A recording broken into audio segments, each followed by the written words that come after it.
నిన్ను ఆత్మీయ విషయములో సంపన్నురాలిగా చేయగలుగుతాడో, భౌతిక విషయంలో కూడా ఆ కృప నీకు ఇవ్వగలుగుతాడు ఆయన. దరిద్రతలో, శాపంలో, దైన్య స్థితిలో, దేహి అనో ఎవరి దయకో కాచుకునే స్థితిలో నువ్వు ఉండటం ఆయన ఇష్టపడేది కాదు. ఆశీర్వాదకరముగా ఉండుటకు, ఆశీర్వాదానికి వారసులగుటకు దేవుడు మనల్ని ఏర్పరచుకున్నాడు. శాపగ్రస్తమైన జీవితాలు అనుభవించడానికి కాదు. నీవు ఆశీర్వదించబడి ఆ ఆశీర్వాదంలోనిది అనేకులకు నువ్వు ఇచ్చినట్లు నువ్వు దీవెనకరంగా ఉండాలనేది దేవుడు హృదయపూర్వకంగా కోరుకునేది. నాకు తెలిసి నేను అంతే. మరి నా బిడ్డల విషయంలో నేను అంతే కోరుకుంటాను. నా కొడుకు అడుక్కునే స్థితిలో ఉండాలని నేను ఎప్పుడైనా అనుకుంటానా? ఒకవేళ నా కుమార్తె ఉంటే, నా కుమార్తె అడుక్కునే స్థితిలో, దీన స్థితిలో, దేహి అనే స్థితిలో, శాపగ్రస్తమైన స్థితిలో, దరిద్ర కొట్టు స్థితిలో ఉండాలని నేను కోరుకుంటానా? కోరుకోను. నేను ఒకవేళ దీన స్థితిలో ఉన్న నా బిడ్డలు ఆశీర్వాదకరంగా ఉండాలని నేను వారి కోసం కష్టపడతాను. మరి మీరు కూడా అంతేనని నేను అనుకుంటున్నా. మరి మీరు కూడా అంతేనా? మీ పిల్లలు బాగుండాలని కోరుకుంటారా? లేకపోతే దరిద్రులై నానా బాధలు పడాలని కోరుకుంటారా? మనుషులంగా మరి మనమే మంచి ఈవులను బిడ్డల కోసం ఆలోచించినప్పుడు మరి ఆయన ఏం కోరుకుంటాడు? మీరందరూ అగసాట్లు పాలు కావాలి, శాపగ్రస్తంగా ఉండాలి, అడుక్కునే స్థితిలో ఉండాలి, అప్పుల పాలై ఉండాలి, దరిద్రతలో ఉండాలి, శాపాన్ని అనుభవించాలి, రోగిష్టోళ్ళై ఉండాలి, అట్లా ఉండాలని దేవుడు కోరుకుంటాడా? నీకు దేవుడిచ్చిన ఆయుష్కాలం అంతా నీవు సుఖముగా అనుభవించాలని ఆయన కోరుకుంటాడు. నీకు ఇచ్చిన ఆత్మీయ, భౌతిక రెండు జీవితాల్లో నీకు నెమ్మది ఇవ్వాలని ఆయన ఆశిస్తాడు. ఆయన వాక్కు పలికితే నీ శాపము దీవెనగా మారింది, నీ ఓటమి గెలుపుగా మారింది. ఆయన నీకు ఇచ్చిన ఆశీర్వాదకరమైన దానిలోనిది అనేకులు పొందినట్లుగా నీకు సమృద్ధి ఉంటుంది. సమృద్ధి ఉంటుంది. అయితే దానికి ముందు నీవు చేయాల్సింది ఒకటి ఉంది. ఆయన ఆశీర్వాదకరమైన వాక్కు నీ కొరకు పలుకున్నట్లు నీవు ఆయన పాద సన్నిధిని ఆశ్రయించాల్సి ఉంటుంది. తరచూ నీవు ఆయనను కదిలించాల్సి ఉంటుంది. ఇటు స్పిరిచువల్గా కూడా. ఇప్పుడు నేను ఆశీర్వదించబడ్డానండి, నా ఆశీర్వాద సమృద్ధిలో నుంచి మీరు తాగుతున్నారు. నేను వాక్యం అందిస్తున్నా అనుకోండి. నా నోట నుండి దేవుడు కొన్ని మాటలు పలుకుతున్నాడు. నేను ముందుగా వాటిని స్వతంత్రించుకున్నాను. కాస్త కూస్తో నాకు ఆ సమృద్ధిని ఇచ్చాడు. అందులో నుంచి కొన్ని మీకు అందిస్తున్నాను. అవి మీకు ఉపయుక్తములై ఆశీర్వాదకరంగా మీరు ఆత్మీయ జీవితంలో ఉన్నారు. ఒకవేళ ఎవరైనా ఉన్నారా? షాలేము రాజు అనేవాడిని వాడుకొని దేవుడు మీకు ఇస్తున్నటువంటి ఉపదేశం ద్వారా మీరు మేలు పొందుతున్నారా? పొందితే చేతులు ఎత్తు. ఏడు సేవలే పెద్ద అంటావా? నావి కాదు, ఇవన్నీ ఆయనవి. ఆత్మీయ సంపన్నునిగా నేను ఆశించా. ఆత్మ విషయంలో నేను సంపన్నుడిగా ఉండాలి. ప్రభు ఇచ్చాడు. భౌతిక విషయాల్లో నేను అంత సంపద అడగల. ఇప్పటికీ భయమే. ఎందుకంటే డబ్బు సమృద్ధిగా వస్తే తేడా పడే అవకాశం ఉంది కనుక ఎప్పటికి ఏది అవసరమో అదే ఇవ్వమని కోరుకున్నా.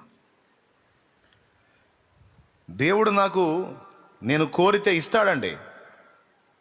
ఒక సెకండ్ హ్యాండ్ వెహికల్ కాదు, ఒక 2 లక్షలు 3 లక్షల రూపాయల వెహికల్ పాతది కొనుక్కొని రిపేర్ చేయించుకోవటం కాదు. 1 కోటి రూపాయల వాహనమైనా నాకు ఇవ్వగలడో. నాకు కావాలి తండ్రి అని కూర్చుంటే అది పెద్ద రిస్క్ కాదు. కానీ నేను ఇష్టపడలా. అది రహస్యం. ఒక తీవ్రమైన అద్భుతమైనటువంటి భవంతిని ఇక్కడ ఇవ్వగలడు. నేనే ఇష్టపడలా. ఖరీదైనటువంటి ఒక అద్భుతమైన చర్చ్ బిల్డింగ్ ఇవ్వగలడు. నేను ఇష్టపడలా. ధనవంతుడు, దరిద్రుడు, సామాన్యుడు, సంపన్నుడు ఇద్దరు కలిసి సాగిలపడి మోకరించడానికి కంఫర్ట్గా సన్నిధి ఉండాలి. హైపై ఉండొద్దు. దీనుడు రావడానికి భయపడతాడు. అలాగని మరీ దారుణంగా ఉండొద్దు. సంపన్నుడికి కొంచెం కంఫర్ట్గా ఉండొద్దు. సో ఇద్దరూ కలిసి దేవుని సన్నిధిని ఆరాధించినట్లు మధ్యస్థ స్థితిలో ఉండాలని కోరుకున్నా. నేను కోరుకున్నదే ఇది. అదే మోకాళ్ళు వేసి దేవా నాకు ఇది కాదు, నాకు ఇంకా హడావుడి అంటేనా, ఒక్క వాక్కు పలికితాడు అయిపోతుంది. అది జరిగిద్ది, చేస్తాడు. నాకు ఆయనతో నేను పొందుకున్న అనుభవాలు అలాంటి. అందుకే అంత నిశ్చయతతో చెప్తున్నాను. నేను ఆయనతో స్నేహం చేసి కొన్ని సంవత్సరాలు నడిచి ఆయన దగ్గర ఎన్నో పొందుకొని ఆయన మాటలు విని ఆయనతో మాట్లాడుకొని కాస్త కూస్తో ఆ సాహచర్యం కొనసాగుతుంది కనుక ఆ అనుభవాల్లోంచి మాట్లాడుతున్నాను. నేను కావాలని ఈ మధ్యస్థ స్థితిని ఇష్టపడ్డాను. వాస్తవమే నేను చెబుతుంది.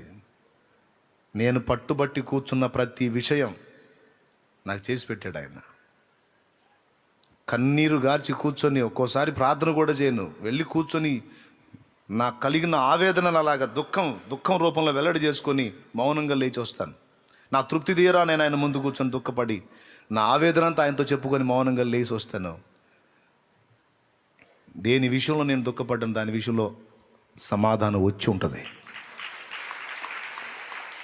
ఎన్ని చూశాను అట్లా నా యేసయ్య.